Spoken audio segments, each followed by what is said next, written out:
You're listening to Inside of You with Michael Rosenbaum. Hey, Ryan. Hi. Good to see you. Good to see you too. We just did a podcast. We did. A different one than you're going to listen to right now. That's right. But it was really informational. Informational? That's a word. Informative. Also a word. Yeah. Thanks for listening to the podcast, guys. Thanks for tuning in. You know, we've got a loyal fan base, and it's because of a lot to do with the patrons who support the show. If you want to go to patreon.com/insideofyou to support the podcast and keep it going, you're the reason why it keeps going. And you listeners, I really appreciate you. If you're here for Tim Blake Nelson, you're in for a doozy, a dandy. He's awesome. I've always been a big fan of his. Oh, brother, where art thou? Buster Scruggs, Captain America. Scruggs. I said Scruggs. No, I didn't. It's Scruggs. Scruggs. Buster Scruggs. Asleep in My Palm. His son's directorial debut that he's in. Really good stuff here. Captain America, Brave New World, which comes out in 2025. Much, much more. He's such a sweet man and so talented. It was really cool having him here. I think you're going to really enjoy this conversation. If you haven't listened before, if you could review the podcast, if you could, write a review, if you could follow us at Inside of You Podcast on Instagram and Facebook, and at Inside of You Pod on Twitter, that'd be awesome. Also, my Instagram is at the Michael Rosenbaum. So if you want to go there on the Instagram link, you could go to my Sunspin band. You could find information on that. Inside of You online store is there. You can get cool merch, Smallville merch. You could join patreon.com/insideofyou. You could come to the Smallville convention, our first one ever in New Jersey in October, and so much more. My new puppy product, Rosie's Puppy Fresh Breath. It's on Amazon. You can get it on the link tree too. And those dogs have fresh breath. And I love my dogs with fresh breath. I like everybody with fresh breath. Fresh breath to me, by the way, is a deal breaker. I have noticed this about you. Yes. Yes. If I am on a date and I end up kissing someone and their breath is bad, it really upsets me. Like, I don't get oh, your breath sucks. I just, in my own head, I'm like, oh, you don't man. turn into John Heater. It's a turnoff. Gosh, why is your breath so bad? But breath is important. Smells are important. And so I thought, if we need to have good breath, it'd be nice if our animals had good breath. So that's why I wanted Rosie's Puppy Fresh Breath. Also, you can pre-order the book, my fart book for kids or adults. It's coming out in October, but you can pre-order it on Amazon. It's called The Talented Farter. And it is epic. Wait till you get this book and the illustrations. It's so much fun. I've never been more proud of a book. Henry Winkler did a quote, and Rainn Wilson did a quote, and Kristen Ritter, I believe, did a quote. So many cool people did little quotes on the back, and I'm really excited about that. But let's just get into it right now. Let's get inside of the great Tim Blake Nelson. It's my point of view. You're listening to Inside of You with Michael Rosenbaum.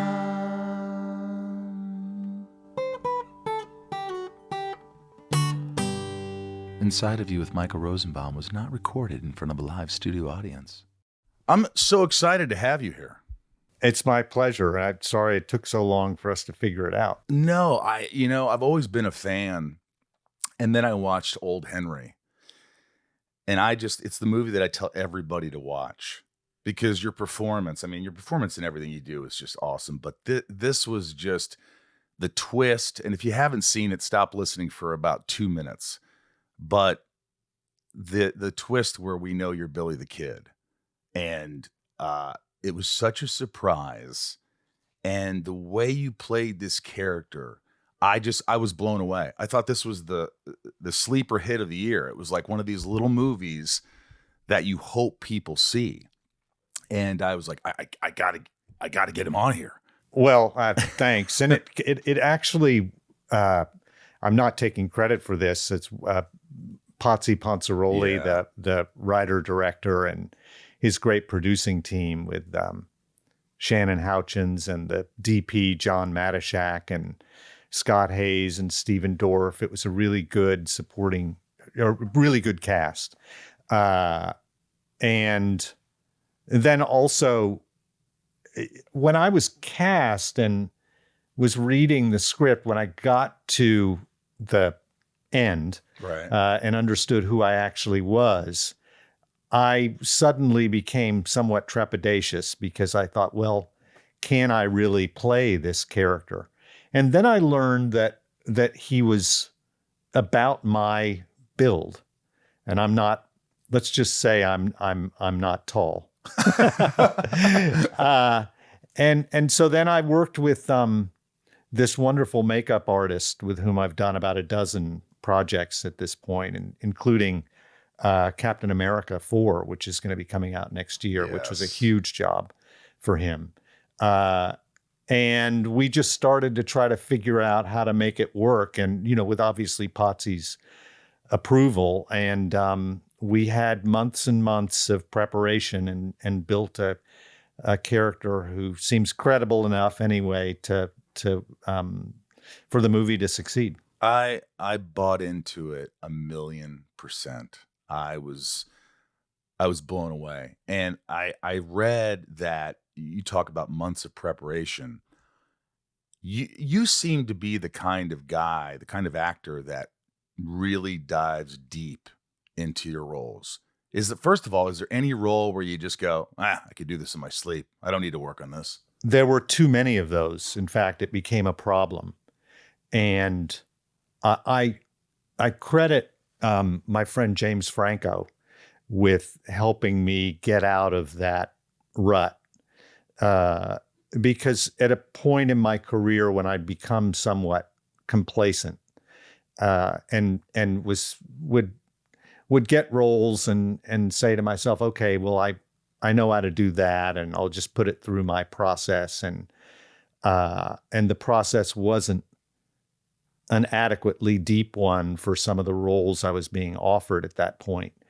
And so I was doing roles and I was fine. And then James and his producing partner, Vince Jolivet, called me to do this film called Child of God, based on the Cormac McCarthy novel with Scott Hayes. That's where I met the actor Scott Hayes, who gives a wonderful performance as Lester Ballard in that movie. And I recommend it for Scott's performance.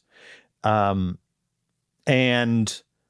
I went to West Virginia to shoot this with James, who was financing the movie himself out of his own pocket.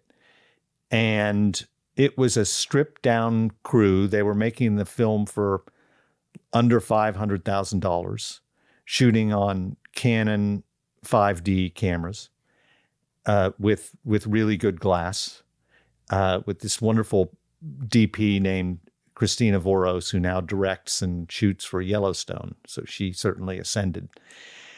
And it reminded me of the basics of why I'd gotten into acting in the first place. And I looked down on, I was up on this mountain, and I looked down at our base camp, and it was stripped down. There were maybe a dozen people down there, and there was a single white tent where all the actors were. That was our holding area. It was also craft service. It was where we were going to have lunch. And I thought, oh, this is it. This is the basics of storytelling stripped down. And it truly is all about what we performers are bringing to it and the purity of solving problems aesthetically in straitened circumstances with a stripped down production.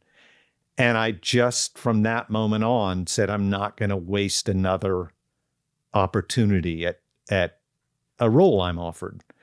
And then I worked with Daniel Day-Lewis. Wow. Soon after that, doing Lincoln. Yep. And I put the two concepts together, and I've treated the work very differently ever since. And yeah, now it is months of prep. I learned the entire script before the first day of photography, no matter how.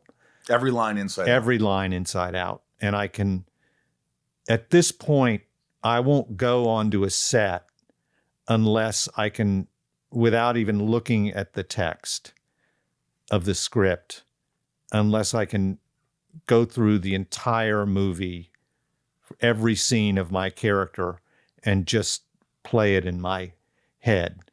Because I found that only then do I have the ability to work with a scene partner or scene partners and be so relaxed and so comfortable and so confident with the material that they can surprise me, I can surprise them, we can surprise one another.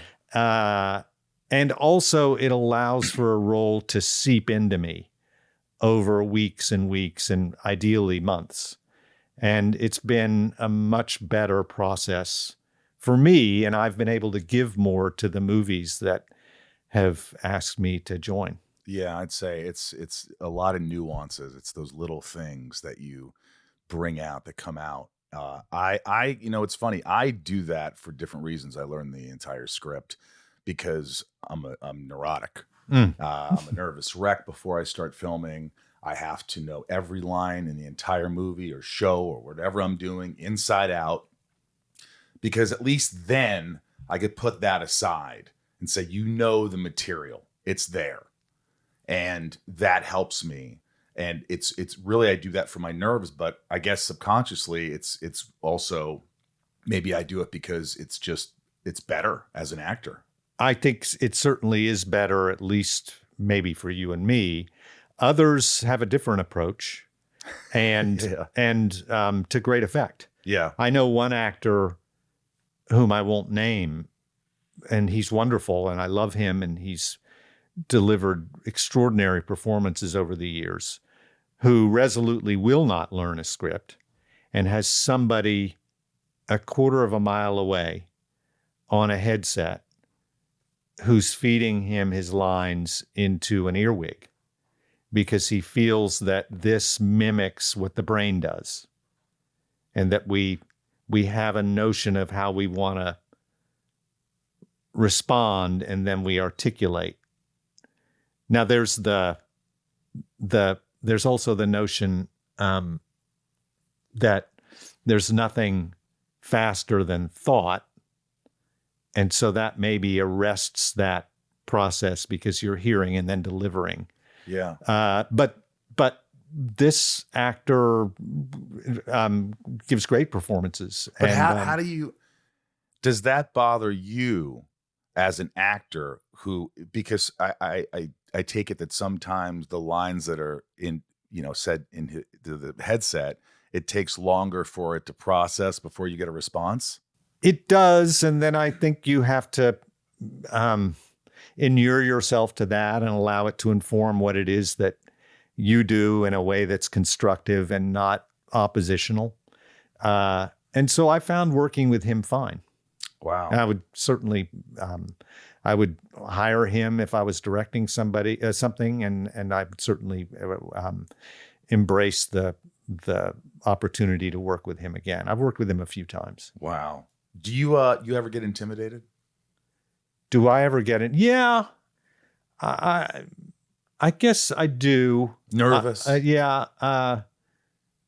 Weirdly on Lincoln, I was intimidated. I shouldn't say weirdly. Yeah. It's Steven Spielberg directing me in a scene with Daniel Day-Lewis, and yeah, I was certainly intimidated by that, and that was nothing against Steven or Daniel. They were doing all they could to make me feel comfortable. Although I should say it was the president, because it wasn't Daniel, it was Abraham Lincoln, right, talking to me in his way, and but generously, and saying, "Oh, just don't you worry about a thing. You just be comfortable in this room." And jeez, in his Lincoln voice, which was great. What did you learn from working with Spielberg or working with Daniel Day-Lewis? Because you probably at that point, I mean, you went to Juilliard, for God's sakes. I mean, you studied, the craft. You're a playwright, you're an actor, you're a director, you're all these things. But do they always say you learn something from everything, whether a project's good, whether it's bad, whatever it is. But when you're working with that caliber of a director and an actor, what do you learn? Well, I've done 2 movies with Steven, and I always have said what's most remarkable about him is the bandwidth of his understanding of every aspect of just the apparatus of capturing images and sound on a movie set. He understands all of it. I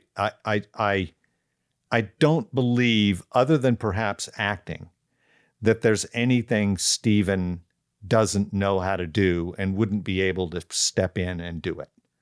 I mean, I think the guy could probably sew a button on an overcoat. He could operate the boom. He could do a passable job at makeup and hair. He can certainly operate. There was one day when he was on the wheels on a remote head, operating a very complicated shot that was not only on a zebra head, but on a crane. And so the guys were moving the crane, and Steven was operating the head on these two wheels, one for tilting and one for panning, as the crane was moving in a shot with Tom Cruise and me that ended up in a close-up on Tom. Minority Report. In Minority Report, that's right. So a complicated camera move. And he had jumped on the wheels and was doing it. And he's known, Steven, for going around two department heads and even seconds and thirds in departments and asking what would make your job easier, what's difficult about what you do, and then he'll come up with ideas and solutions, little inventions. And he never gets exhausted. I mean, he just seems like he's always going. He is. And he expects that from others. There was a moment on Minority Report when I was about 30 feet up in the air on this moving platform in a wheelchair. And I hadn't had a lot of time to practice. I'd come in a couple of days to work with the wheelchair, so I was pretty good with that. But I didn't know when I was working with the wheelchair that I was going to drive myself out onto this platform that would then move out into space 30 feet in the air with Tom and me. And so I moved out onto the platform, and I had all this dialogue because my character was a bit of a motor mouth. And I became anxious as I went out onto the platform and I went up on my lines. So he said, "Cut." And he looked up at me from below and he said, "What was going on? What happened there?" And I said, "Sorry, I was just a little nervous when I got out onto the platform." And he said, "Okay, well, you've had one to be nervous." And it wasn't mean.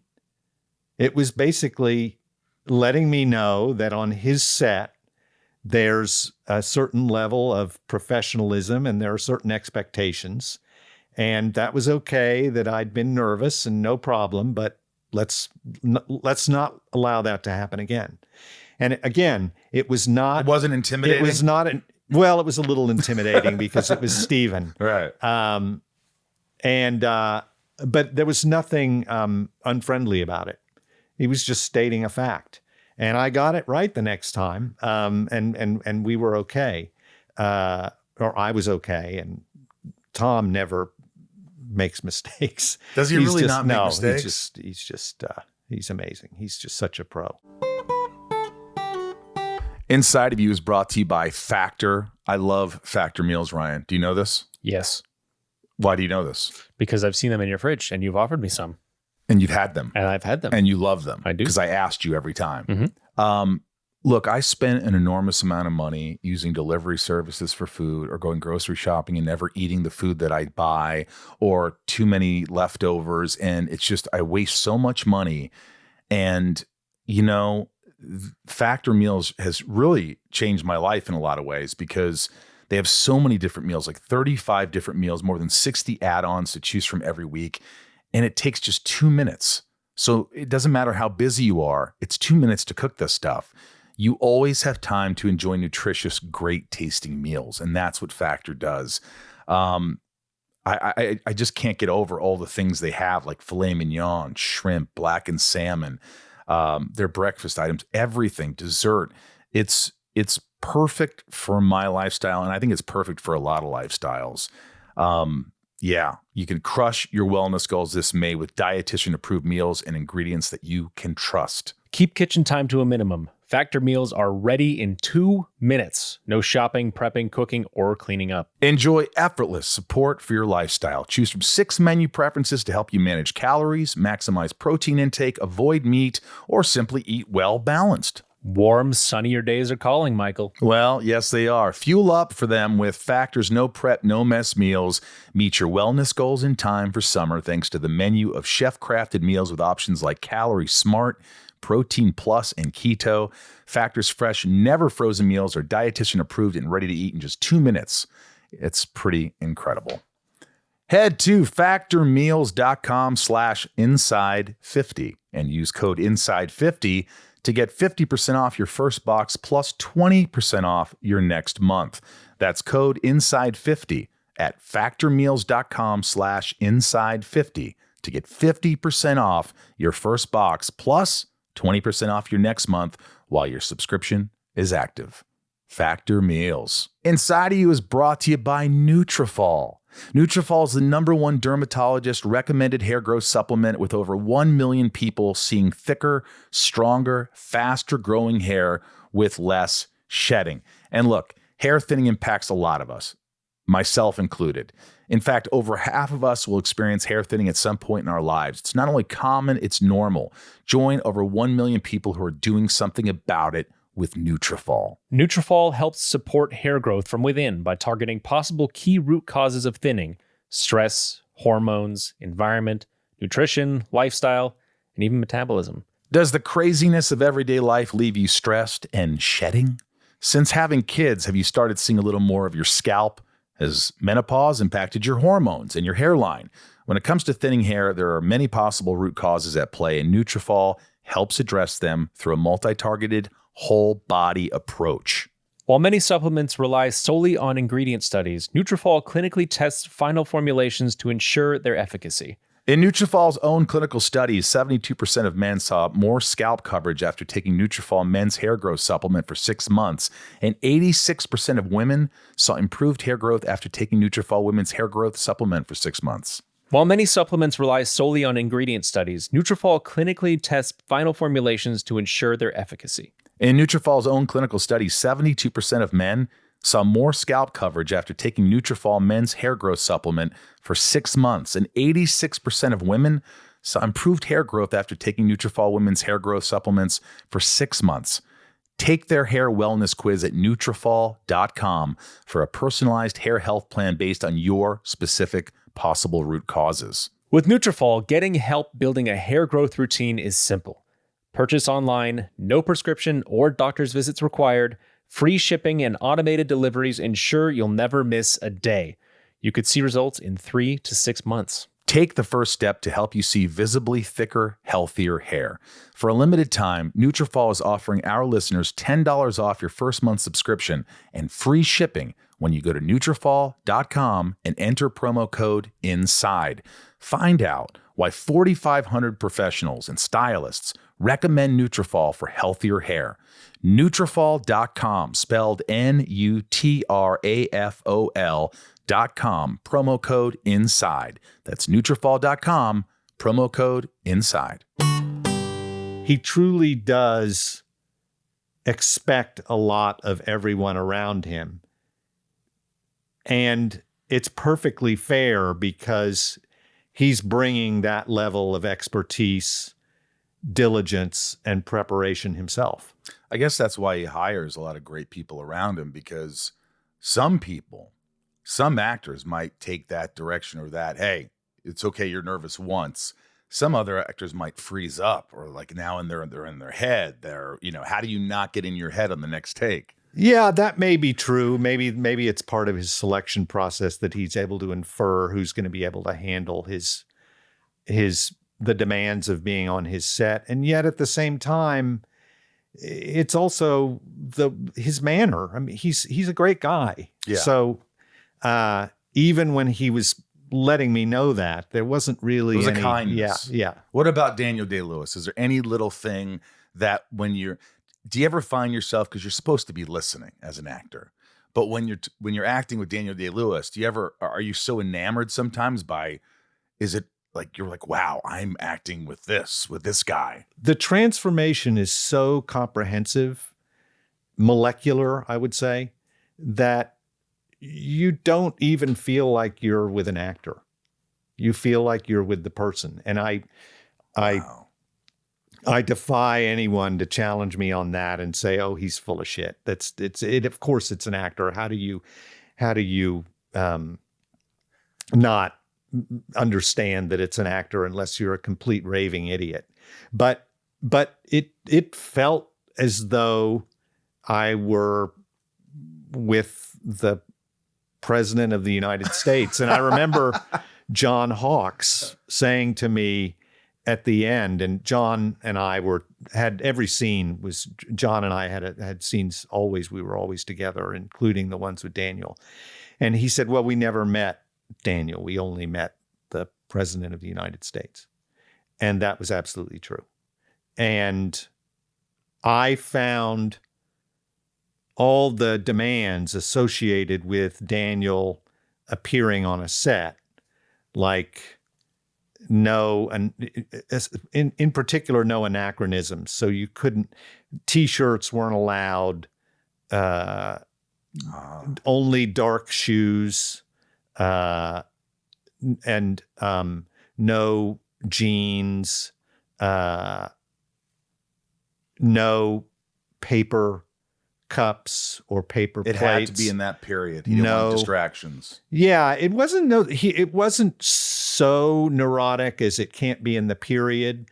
It was more, I don't want overt anachronisms. So you can have a porcelain cup, just not a paper cup. You can have a tin cup for the coffee. So I drink espresso all morning. And so in preparation, I brought a cup that I could have on set. Now, no cameras, no phones, obviously. And I found that actually to be very salutary. It was really helpful. And it made all of our performances better. It made all of us more disciplined.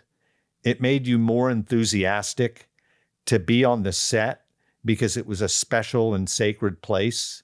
And when the movie was over, that was going to go away. So I loved it. Right. And I think he brings everybody's game up with those needs and demands. Yeah. So I'm incredibly grateful. Did you ever once, when he's giving one of those speeches, just sit back and go, holy shit? Well, holy shit. I would be lying if I said I was on screen or if I was in any of those scenes. So I didn't. I had scenes with Daniel, but they were more dialogue scenes than him giving speeches. I always think about this when I was a young actor. I had all this ambition and drive, and I didn't think about things a lot. I just did them. Do you think the older you get, for me, it's like you start to think too much. You start to, you lose that a little bit. Do you feel like you've lost that sort of like, when you're going to Juilliard, when you're studying, when you're so enthusiastic and just want to be in movies and do theater and write and all these things? Do you think that passion is the same or it's just different? I'd say it's different, and in a strange way, aspects of it have only intensified. And just referring back to doing all those movies with James Franco, and I think I did about 10 of them with him after, including Child of God, starting with Child of God, it reignited a passion for the basics of storytelling that continues, and as I said, only intensifies because it is deepened. At the same time, it's not the same sort of fire in my belly as in the early days, because I guess I'm just, for lack of a more interesting way of putting it, I'm a little wiser now. I've been married for 30 years. My wife and I have raised children, and there's just all sorts of other stuff that I've been able to do with my life that has demanded aspects of me that have nothing to do with my career. And so I have more sang-froid now. Just What's that mean? Cold blood. Just Cold blood. Yeah. I'm going to start using that. And a little more patience. And I hear that about I guess you. with I hear you're incredibly patient. Is that right? I don't know if your son would say the same thing about the movie he directed, Asleep in My Palm. Right. I mean, did you try to be as patient as possible with something like that? Well, we bicker sometimes because I was his producer and at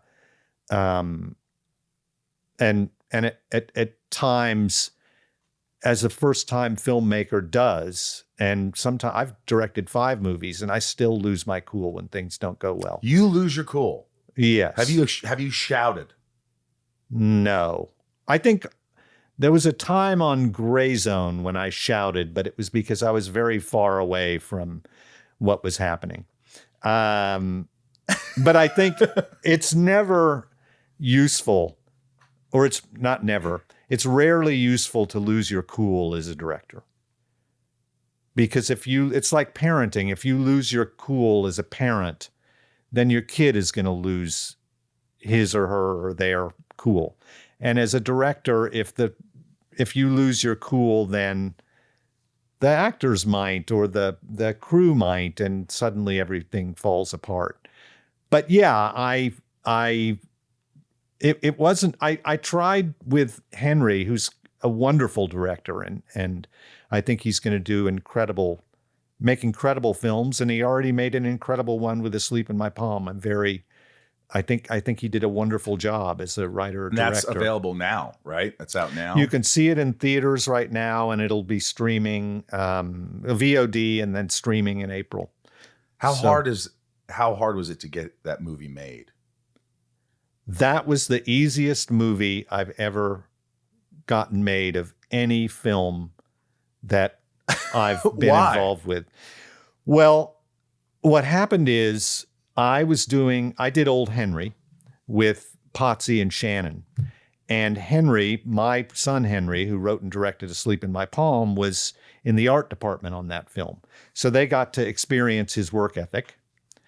And then, and Old Henry did incredibly well pretty much immediately. It was accepted at Venice in not in competition, but as a premiere.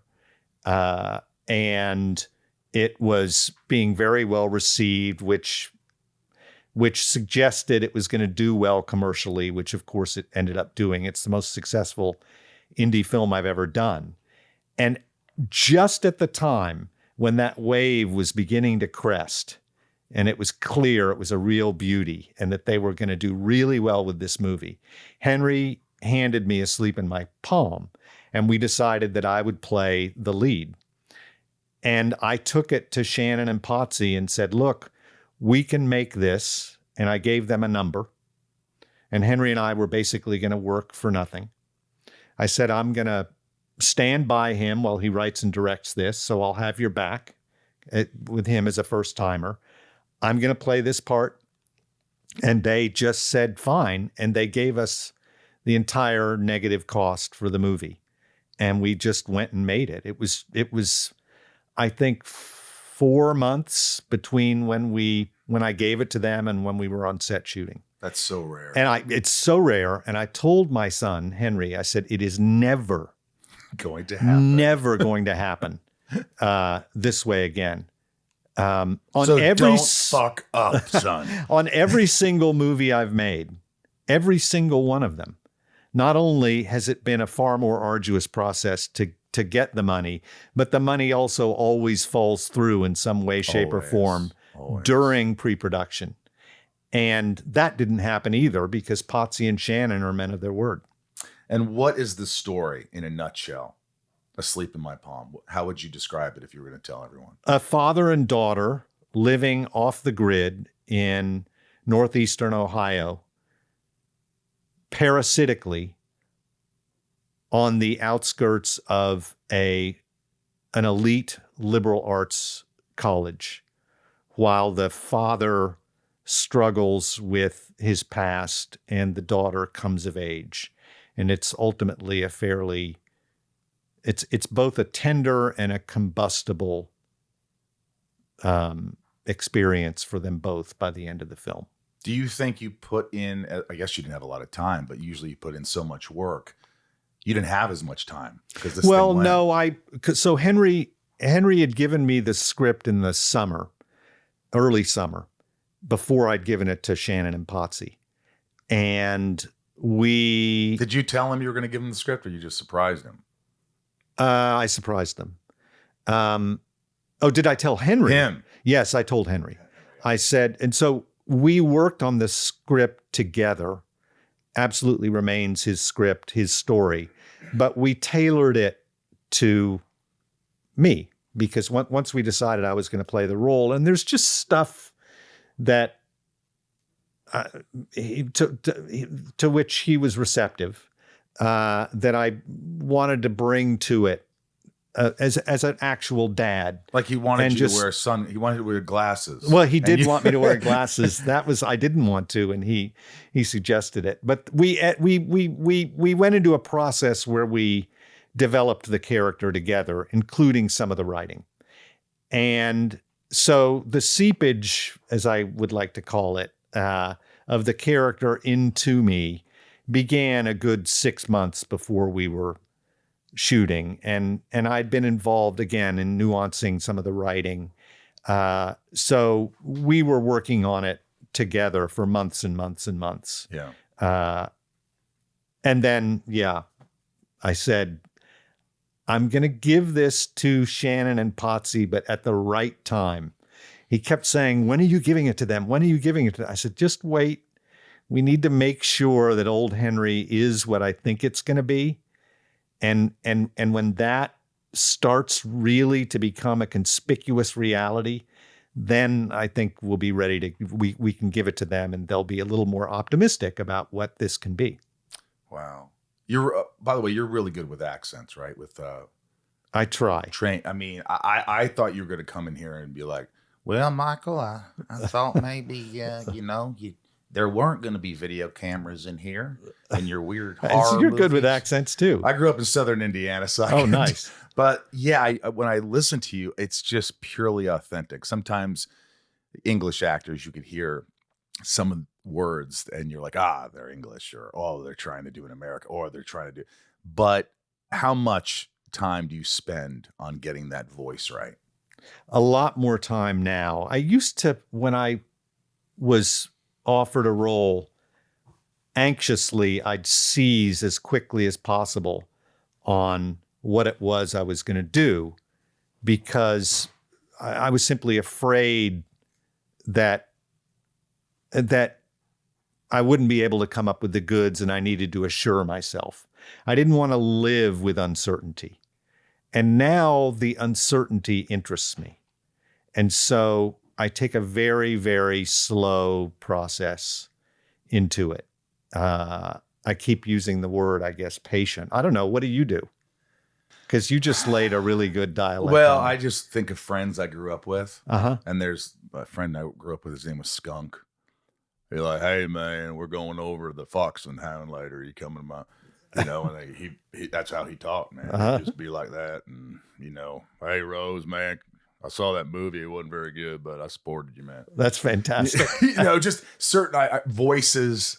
Mm-hmm. But there's some that I go, I wouldn't touch that. Like, I don't know if I would do a British accent unless I could do like a Gary Oldman impression, I wrote this novel called City of Blows. Yes, I wanted to talk to you about great. that. But City of Blows. They asked me to do the audiobook, and I wanted my friend David Aaron Baker, this wonderful actor who does great job with audiobooks, to do it. And they said, the publisher said, no, we really want you to do it. And I had written this Australian character who just rabbits on for pages and pages in these monologues. That's a tough one. And man, when I was reading the audiobook and I had decided I was going to try to do a lot of the dialects in the book, I wanted to put a gun in my mouth. It's so hard. It's hard to stay with it, right? Because like I do the cities first. I go Melbourne, Adelaide, Sydney, and see, you're better than I am. No, but like, I think, but for an audiobook, you don't have to do it perfectly, right? Just to get the idea.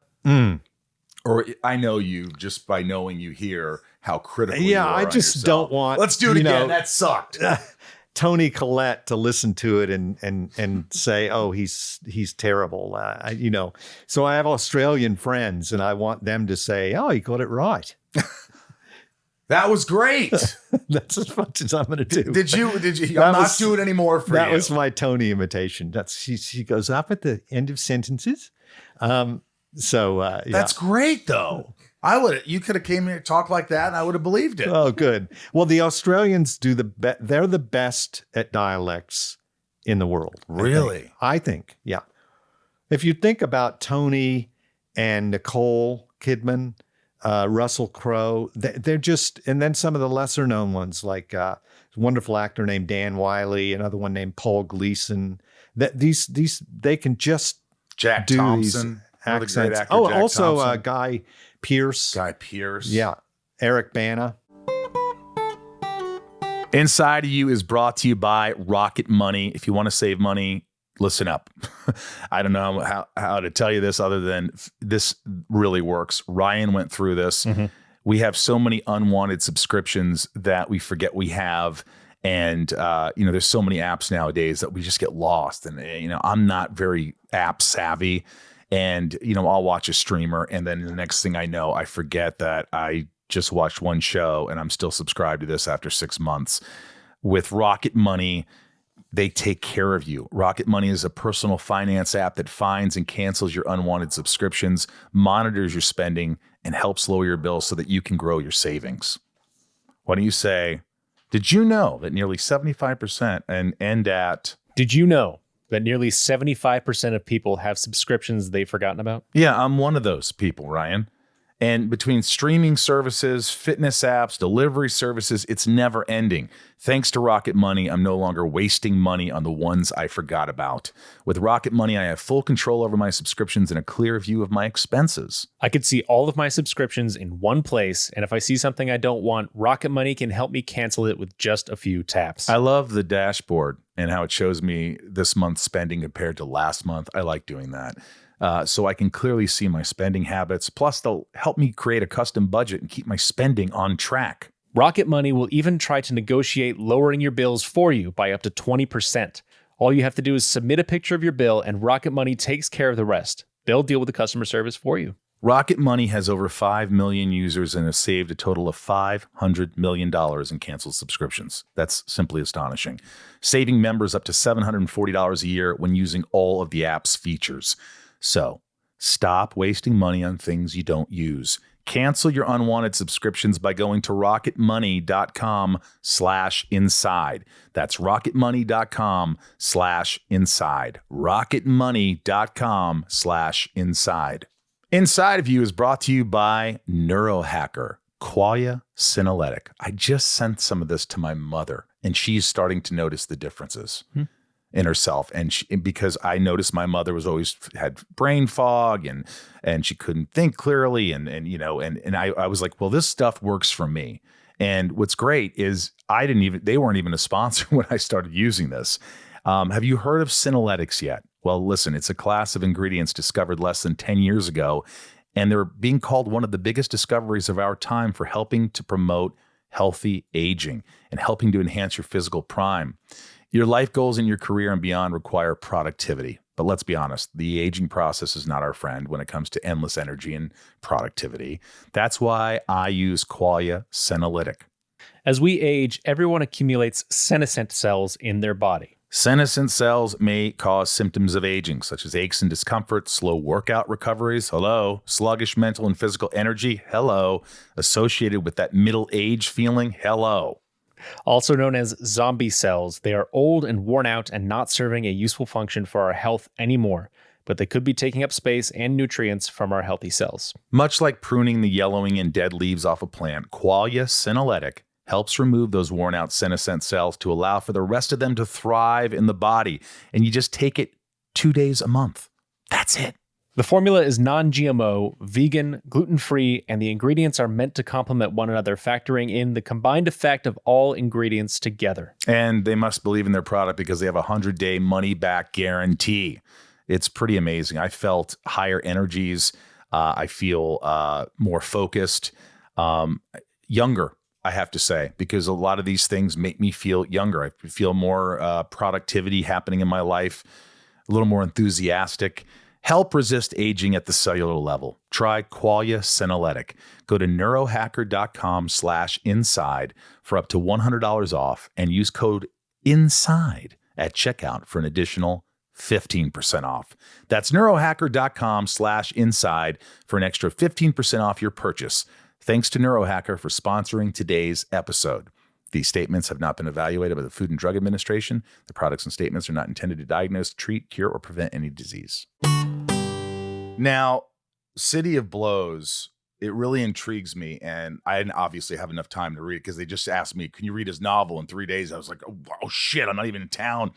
And but in a nutshell, is it how easy it is to fail in Hollywood? Would you say that's part of it? No, I mean, Or trying to get things made? It's more trying to get things made. I mean, as an actor, I'm inferring from our conversation anyway that we have a similar aesthetic and approach to things. And you always try to think in terms of playing a role, what is a person actively trying to do rather than the negative of, how is a person failing? So I like to think of it, the novel is about men who come to Hollywood, how they behave and why, and how that creates the Hollywood of now. Or to be more specific, the novel takes place just as COVID is hitting American shores. And there are wildfires also. That was at the same time in Los Angeles.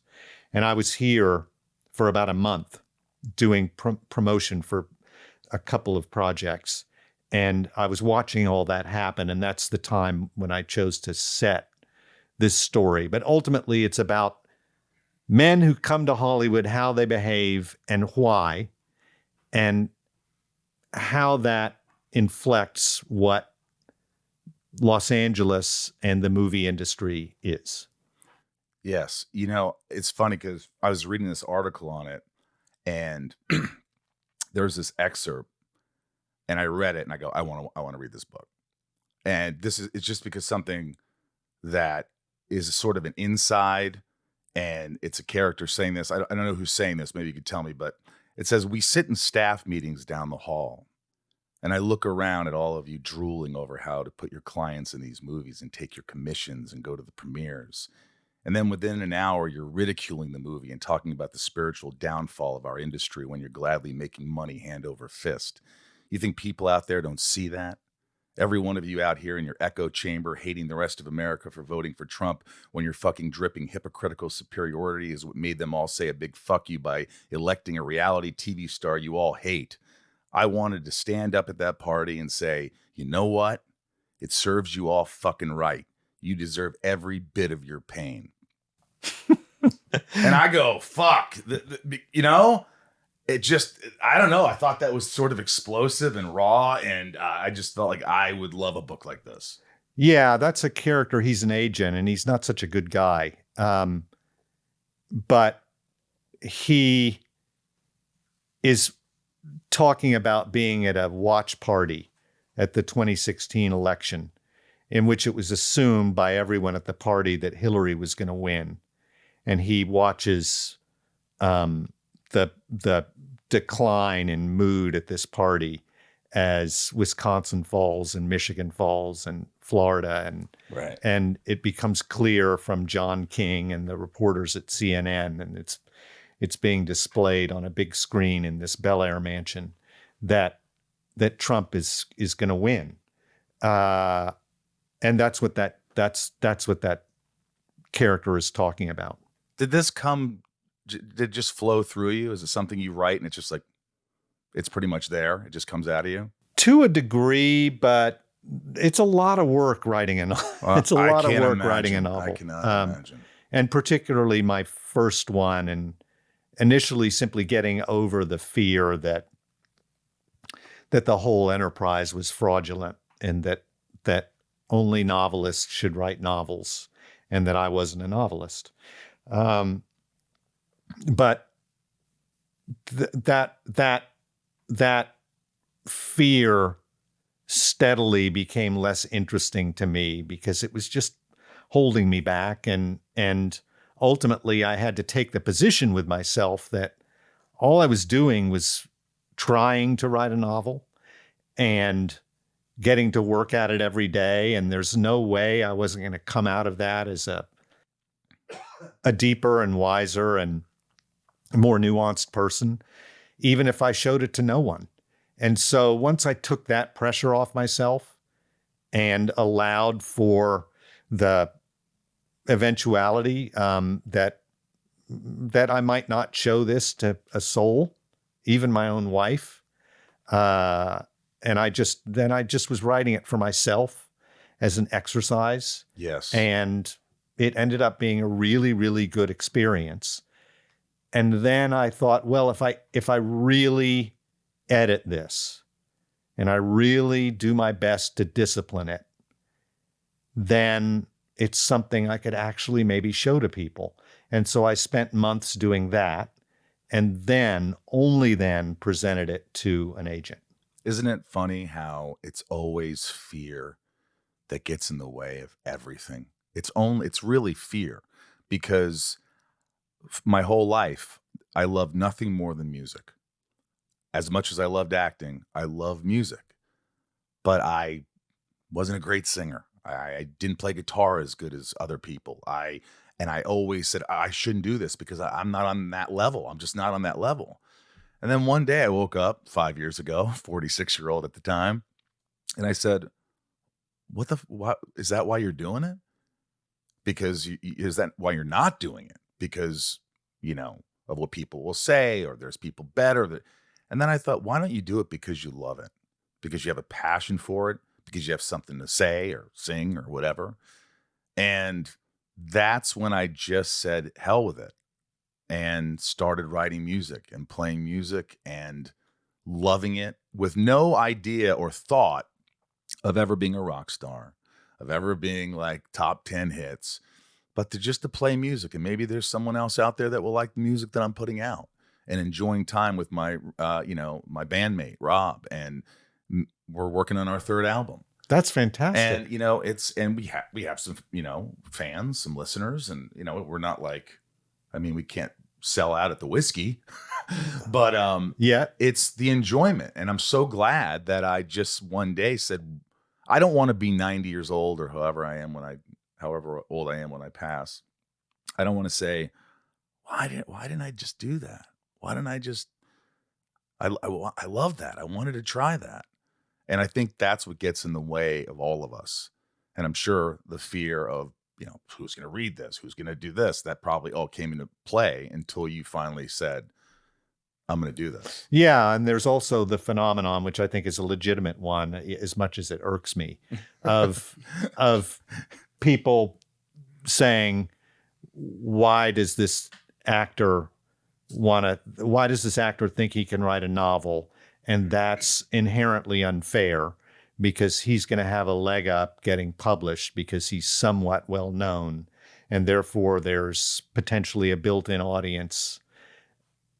Why doesn't he step aside and let a real writer have that, occupy that stall? Yeah. And I don't blame people for thinking that, and I was certainly afraid that when I put the novel out, I was going to have to absorb some of that. And I thankfully didn't really. Nobody ever really said that, at least as far as I know. So you're going to write another one?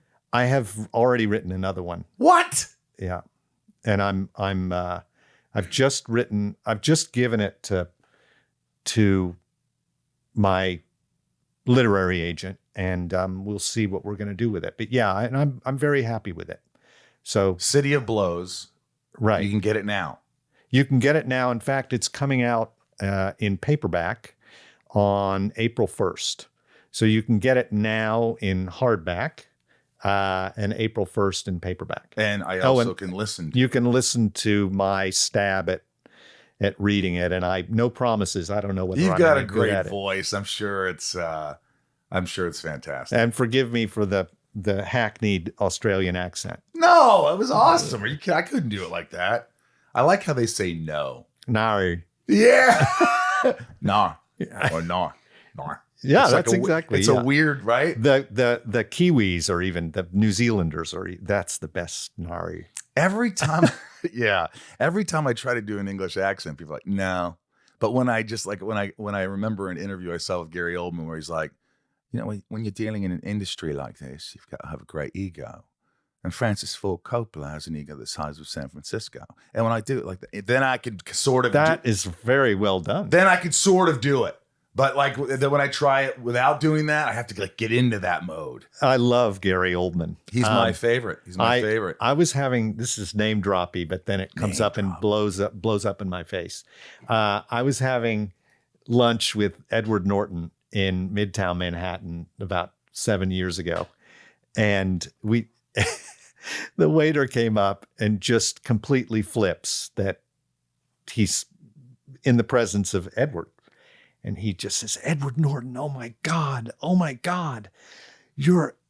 I can't believe I'm seeing you and serving you. I just can't believe it. And Edward says, yes, thank you very much. No worries, and I'm glad to be at your table. And then he looks over at me and says, and this is my friend Gary Oldman. No, that's amazing. It's so funny. Few people know about Edward that he is just hilarious. And it was just right on the spot. It was really funny. That isn't. What's your favorite Gary Oldman performance? Oh, Zorg. What? Zorg. I didn't see Zorg. In Fifth Element. Fifth Element. Really? Yeah. That's one where I think he just said, hell with it, went over the top. Oh, and it's so over the top. It is. But I was thinking something like, he was great as Winston Churchill. I thought he was brilliant. But Sid and Nance, everything he does. Even the movie director, did you ever see Nil by Mouth? Yes, of course. Oh, I love that. But Zorg, you love that character. Mr. Shadow. He's got the blood coming down. My son, Henry, and I, the guy who directed Sleep in My Palm, we love Zorg. You love Zorg. Yeah. Fifth Element is the best B movie ever made. Would you be starstruck to meet Gary Oldman? Do you get starstruck? Absolutely. Yeah. You would? I think I would. Yeah. Who else would you get starstruck by? Because you've worked with great people. Yeah, I've met most of my heroes. Yeah. Sean, Penn, Daniel, Phil Hoffman, I knew. George Clooney. Yeah, Turturro, Buscemi. I've just been privileged enough to get to know. I'd love to. Ridley Scott. Oh, man. I've never gotten to work with Ridley Scott. I almost worked a couple of times with his brother, but I would love to work with Ridley Scott. Inside of You is brought to you by Shopify. You know I use Shopify. You guys go on the, Inside of You online store and you see how easy it is to navigate for you. It's so amazing. Shopify, I can't think of anyone else that would do this the right way like Shopify does. Shopify is the global commerce platform that helps you sell at every stage of your business. From the launch your online shop stage to the first real life store stage, all the way to the did we just hit 1 million orders stage, Shopify's there to help you grow. It's so easy to navigate. And when you want to add discounts, like for instance, I just had a discount where I put Michael 15, and that was my discount code. How much of a percent? 15% off the total order. Easy. Adding products. It's so easy. You put a picture. You just upload a picture. You put a description. It does everything for you. And the analytics are so easy to use. This is the most selling product. Oh, I should get more of those. This is the least selling product. This is how much I made for this month compared to last year or last month. It's so easy to navigate. I feel like a pro, and Shopify has really helped me do that. Whether you're selling scented soap or offering outdoor outfits, Shopify helps you sell everywhere, from their all-in-one e-commerce platform to their in-person POS system. Wherever and whatever you're selling, Shopify has got you covered. Shopify helps you turn browsers into buyers with the internet's best converting checkout, up to 36% better compared to other leading commerce platforms, and sell more with less effort thanks to Shopify Magic, your AI-powered all-star. Plus, Shopify's extensive help resources are there to support your success every step of the way. Because businesses that grow with Shopify. Sign up for a $1 per month trial period at shopify.com/inside, all lowercase. Shopify.com/inside now to grow your business no matter what stage you're in.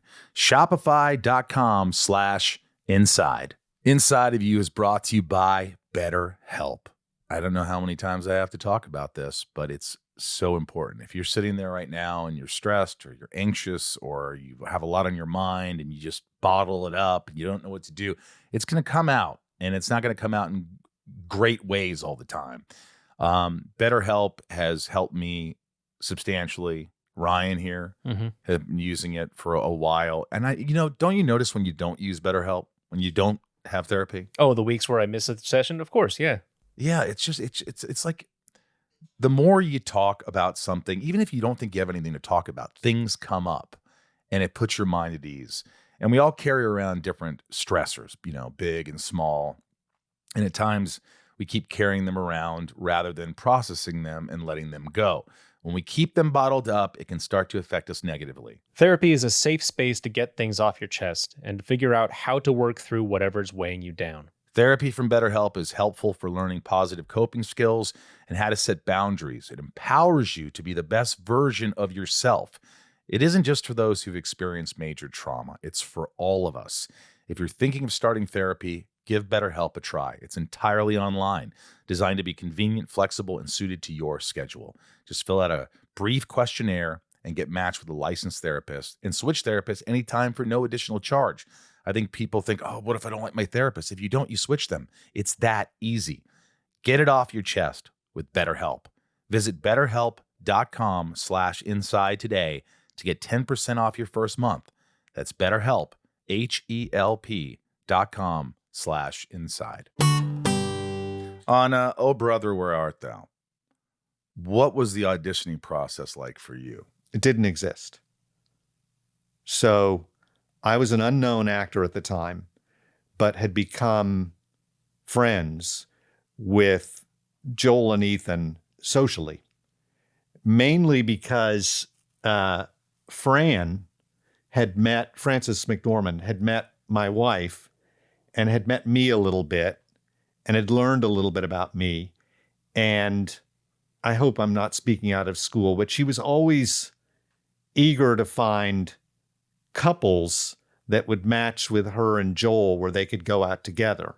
And she was too frequently finding that it just wasn't ever really the right match, where Joel would really like the guy and Fran would like the woman. And then in the, Punnett square, that it would go diagonally too.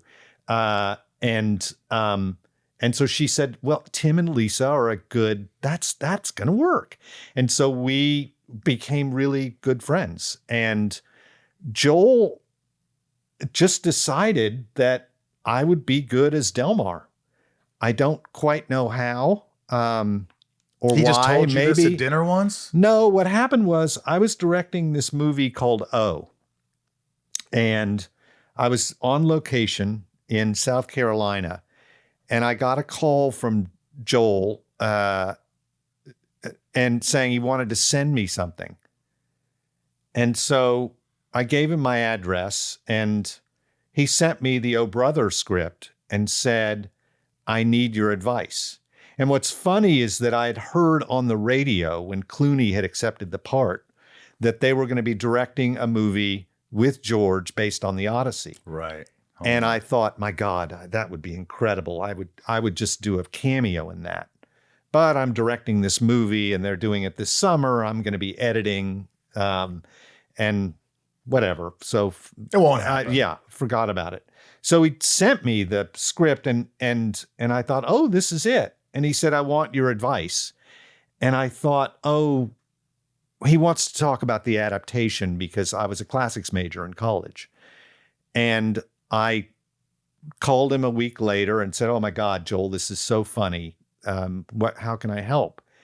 And he said, you're probably going to tell me to go fuck myself because I know you're going to be editing your movie this summer. But if we will move your edit to Mississippi, where you can just work on it down there, we want you to play Delmar. And I just couldn't believe it. It was just one of the craziest calls I've ever received in my life, probably ever will receive. And was your heart beating? I couldn't, they were absolute heroes of mine, as they are for all of us who do what we do. And what they've done for so many character actors has been extraordinary. I mean, they changed people's lives. Turturro, Buscemi, Polito, Phil Hoffman, Cage. Nicolas Cage, Fran, Holly Hunter. It's just it's nothing short of outrageous. And here I was being offered this part, and he told me that it would be Clooney and Turturro, that was it. There was no audition, and I think one of the reasons is because they knew that they were going to do 3 shots.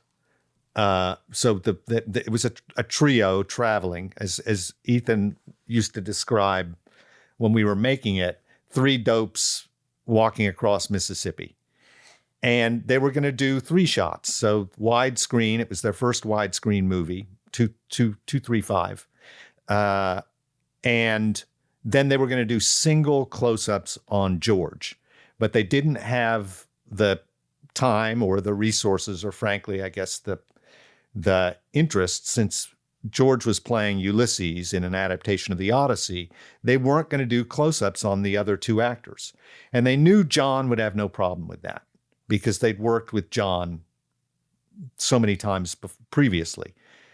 But they wanted to put somebody in the Delmar role who also would be so grateful to have the role that when they did a close-up on George and then after the 3 shot and then moved on without giving the other 2 actors close-ups, that there wasn't going to be any issue.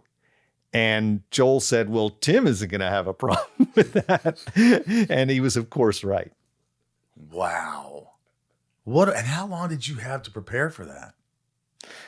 Well, I had about 6 weeks, but I was also finishing shooting a movie and editing it. How do you have time for that? And how are you not going crazy? Because I can't do many things. And we had a newborn. So my wife and I had a newborn, which I think you have. No, I don't okay. Just those 2 dogs you saw. All right. That's enough okay. for me. So, we, so how did I have time? My wife was really generous and understanding. And so I worked some very, very long days in the editing room so that I needed to show a cut to the Weinsteins because they had purchased the movie in prep. So it was a negative pickup. And I needed to show them the movie in 6 weeks instead of the customary 10 weeks that a director gets. Oh. So I had to work long hours to get a creditable cut for them to see. and then come home and learn this one of the lead roles in Joel and Ethan's movie. Luckily, the guy who talks the most in that movie is Clooney's character. So it wasn't terrifically challenging when one considered it was actually one of the lead roles. Because so that's what I did. And that was it. That was it. Was that just exciting? Do you remember that as one of the great times in your life filming that? Well, first of all, Joel and Ethan are tremendous human beings. So not only are they great filmmakers, but they're generous, decent, it's rare, patient. The shooting feels like you're rehearsing. You don't feel a tremendous amount of pressure from them. They are so prepared and know so perspicuously what they want that, and they've cast with that in mind, so that there really isn't any rancor. And if you do something that they don't like, it's explained to you in a very friendly manner how they, what adjustment they want to make. They give you the sides, but also the storyboards in your trailer each morning as a part of your sides. This is what we're doing. This is what we're doing. There are no surprises, and you just go about your day. So there was that. And then George and John Goodman were all so incredibly friendly to me, and never treated me as though I were the new guy. Didn't belong. Right. Yeah, it was George and I played wiffle ball every day. He's a monster athlete, George. Yeah. Do you still keep in touch with any of those guys? Yeah. Turturro more, because George is, every time I interact with George, it's great, but he's an industry. Yeah. In addition to his acting, he's also a director and a producer, and he does a lot of eleemosynary work and, work with and he's got this incredible wife and family now, and he's got a spirits company. So that's, by the way, and you had to sing, in the jailhouse now and all got that. to sing. Got to sing. What'd I say? Yeah. Had to sing. Yeah. Had to sing. You had to sing. I got to sing. Yeah. Have you always been a good singer? I'm all right. My wife is a much better singer than I am. So she helped you with it? No, basically what I did, and I've had to get over this. What I did is just take on this country music singing voice that I grew up with in Oklahoma. So what I'm doing in Oh Brother and in The Ballad of Buster Scruggs is sort of a mix of Lefty Frizzell and Levon Helm. It's not really... It's a character. So yeah, it's a character. And now, thanks to my wife and my son Henry, who's a really good musician and singer-songwriter, I've learned to sing honestly more as myself. Nice. So just at home, not at your level where I'm playing, recording albums. Well, I'm recording. Yeah. Well, anyway, it's not about me. All right, this is called Shit Talking with Tim Blake Nelson. This is my top tier patrons that get to ask questions. It's rapid fire. Okay. So you can just zip by them if you want. Patreon.com/inside of you. Thanks for the support. Love you. Jen T, as a character actor, has there been a role that you haven't done that you'd still like to do? And have you dealt with issues of being typecast? Less and less issues of being typecast, but that still, of course, happens because I'm from Oklahoma, and therefore I can play Southern and Southwestern characters in what's deemed a credible way. Yes, and so I get a lot of those roles, but more and more I've been able to get outside of that, and I'm incredibly grateful for it. And the character role that comes to mind that I'd love to play is Richard III. Wow. Yeah. That's a big one, huh? Yeah. And my first job out of school was Shakespeare in the Park. And I was in the ensemble to Denzel Washington's Richard III, which was great. Dana S., where do you think you'd be if you didn't act? I'd be a Latin teacher, probably. Really? Yeah. You speak Latin? Well, I read it. I don't speak it. And can you speak and Latin? I don't speak. Well, I suppose you can. Some people can who are really, really but you can fluent, read it. But it's a dead language. Nobody speaks it anymore, so it's hard to practice. I can read it okay now with a dictionary, but not. I was a classics major, so I'm not where I was when I was 23 and just got out of college. Jessica B., when something ruins your day, do you get stuck on the negative or do you manage to see the positive? I see the positive. What I've learned, probably I've been deploying this strategy for about 15 to 20 years. If I didn't mean to harm someone, if I didn't mean ill will, and I can't think of instances where I really do, and act on it anyway, then it's just best to forgive myself and get on with it and apologize to however something I did ramifies, and to whomever it had a negative impact, and then just get on with it. So I'd say I try to stay positive. Bob K., what classic film would you remake and star in? If you could? That's a tough one. I don't know. I'm always in love with the film I most recently watched, and before I left, the last movie I watched was Atlantic City. Could I play Burt Lancaster's role in that? Probably not. Before that, it was Killing of a Chinese Bookie, the Cassavetes movie. That would be fun to remake, but why would you? They're doing it now. They're doing everything. Yeah. This has been awesome. This has been really great. I've loved talking to you. So yeah, you're a great guest. City of Blows is out now.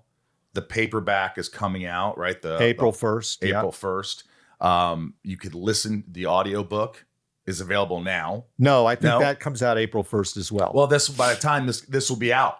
So you can just say it's out now. Out now. Out now. Asleep in My Palm, directed by your son, Henry Nelson, which you're extremely proud of.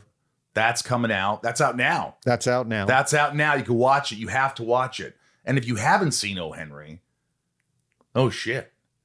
You really need to see O. Henry. Yeah, please watch Old Henry, written and directed by Potsy Ponceroli. Yes, I love him. Thank you for helping me connect me with this great man.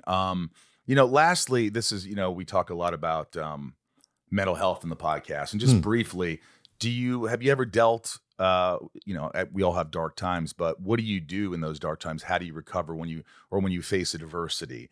What do you do? How do you deal with, do you get anxious? Do you get depressed? And what do you do? Age has helped a lot. When I was in my 20s and early 30s, struggling to have a career, and even soon after that, when I would face disappointments, I became very anxious and depressed, which I guess is defined as anger turned inward. And I tended to see catastrophe around the corner and to succumb to hopelessness. But I got this great piece of advice, not personally, I read it, from Richard Nelson, that wonderful playwright, that you just don't leave the room, you stick around. And the more I've stuck around, the more I've learned that opportunities end up coming. And so with age has become wisdom. I'm about to turn 60 in about 2 months. And that's the best part of getting older, is that I have more data that more experience, that nourishes an optimism that I didn't have in my 20s and 30s. That's wonderful. That's great advice right there. And Captain America is coming out next year. That's right. In, I think, February. And I'm how excited are you about that? Very happy about it. It's a wonderfully directed movie by Julius Onah. And anything you can tell us? Just, I think people, I can tell you about my character that we did everything we could, and this was entirely supported by Marvel. And I'm so grateful to Kevin Feige and Nate Moore for supporting this, because they were on board 100% to do the character of the leader as practically as possible with an absence of digital stuff. So I really credit Marvel and also Julius in wanting to make a very, very much a reality-based superhero movie. As oxymoronic as that sounds, in terms of our approach to the leader, that's really where we went. And I was really gratified to get to do it that way. And I know that it's probably a sore spot, but whatever. I mean, but Dune 2, you were supposed to be in. I was supposed to be in there. You had you filmed it. It was great. And they cut it out because it was too long. Right. Is there a party that at least wants to have the scene to see it?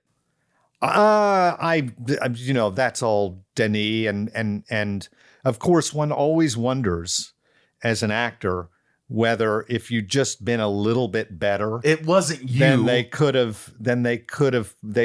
wouldn't have been able to Isn't that where our mind goes? It is, of course. But that's not the case. It's like this. I won't say the actor's name because I don't want to embarrass him or her, but it's such a funny story. I had a friend who went to do Eyes Wide Shut, and she was playing a nice role and did a couple of days, and Stanley Kubrick came and knocked on her door and took her down the hall and put her in front of a monitor and said, I want to show you your scenes, and showed the scenes and her footage, coverage. And then proceeded to say, I'm going to let you go. It's not working. And then he said, it's not me. No, it's not you. It's me. It's not you. It's me. And this person, of course, said, yeah, right. Stanley Kubrick.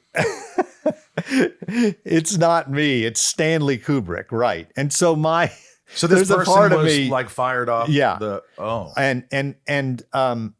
And so there's a part of me that's saying, yeah, right. Denis Villeneuve. It's that the movie was too long. It wasn't that I fucked the performance up. So let me tell you something. But I love Denis. I had a great time, and I hope I get to do something with him again. And I'm just glad. I would still go over and do the part just for being directed by him and filmed by Greg Fraser and working with Josh Brolin. I would go do it again, even knowing that I was cut out of it, because I had a great time. You're a gem of a man, and a brilliant actor, writer, director. Asleep in My Palm. Check it out now. City of Blows.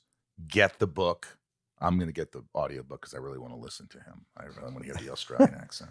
This has been an absolute joy. Thanks for being here. You bet. He's just like a regular dude. And then he gets on set and he's just so immersed in his work. Mm-hmm. And that's what you want out of an actor. If you're hiring someone, don't you want someone who really does the work, but is also great and easy to work with? Yeah. That's Tim Blake Nelson. I would love to work with him. So maybe one day, Tim. Thank you. And good luck with Asleep in My Palm, directed by your son, starring you. And that was a magical experience as we talked about it. Yeah. Again, my Instagram, Matthew Michael Rosenbaum. Linktree is there with everything you need to see. If you didn't listen to the intro, just listen to the intro. There's a lot of cool information. And yeah, Ryan, I went to your birthday party about a month ago. Yeah, it would have been a month ago at this point, yes. It was a good birthday party. Thanks. A lot of people came. A lot of people like you. It made me feel really nice. It's an I could tell you were really happy.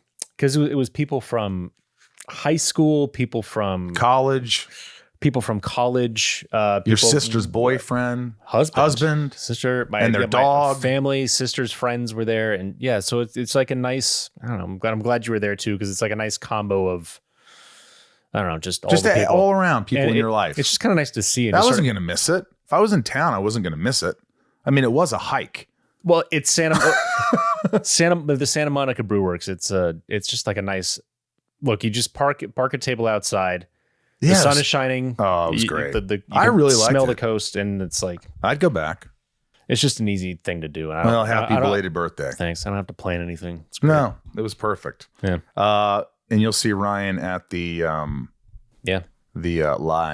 podcast. Talkville podcast on May 21st, May 22nd. So that will be fun. All right, let's get into it. This is the time in the podcast where we talk about our top tiers of Patreon, those that are the top tiers that support and give the most. And I just want to thank them. Go to patreon.com/insideof to join and support the podcast if you want. It'd be nice. We're not one of those big, giant conglomerates that, we rely on our listenership and our, what are you going to say?